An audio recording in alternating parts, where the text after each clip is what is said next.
Guys অন্য এটা ভিডিঅ'লৈ স্বাগতম জনাইছোঁ। মই আজি আপোনালোকক দেখাম, যিহেতু আমি পাহাৰত কাম কৰোঁ, পাহাৰতে মানে বহুত বেয়া ঘটনা এটা হৈ গ'ল, মানে এক্সিডেণ্ট এটা হৈ গ'ল, বাইকে আৰু গাড়ীয়ে হৈ গ'ল দেই। আৰু আপোনালোকে ভিডিঅ'বিলাক চাই পিনে শ্বেয়াৰ কৰিব। আপোনালোকে ভিডিঅ'বোৰ চোৱাই নাই, চাব, মোক অলপ ছাপোৰ্ট কৰিব। ছাপোৰ্ট কৰিলে মানে মই আপোনালোকক আৰু ভাল ভাল ভিডিঅ' বনাই দিব পাৰিম। যিকেইদিন কেইদিন ভিডিঅ' দি আছোঁ, অকল 4-5টা এনেকৈ ভিউ চাই আছে। আপোনালোকে চাব, চাই কিনে আৰু শ্বেয়াৰ কৰি দিব ভিডিঅ'টো। আৰু সকলোকে অনুৰোধ কৰিছোঁ যে আপোনালোকে ভিডিঅ'টো চাব দেই, মোক অলপ ছাপোৰ্ট কৰিব। ছাপোৰ্ট কৰিলে মানে মই আপোনালোকক আৰু ভাল ভাল ভিডিঅ' বনাই দিব পাৰিম। সেয়াই আৰু ইয়াত দেখিছেনে অৰুণাচলত কিমান বেয়াকৈ এক্সিডেণ্ট হ'ল।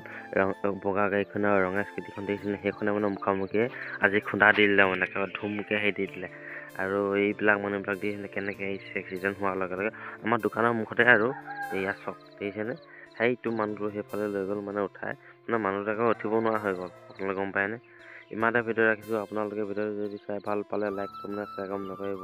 আকৌ পুনৰ নতুন এটা ভিডিঅ'লৈ আপোনালোকৰ মাজলৈ বাই বাই।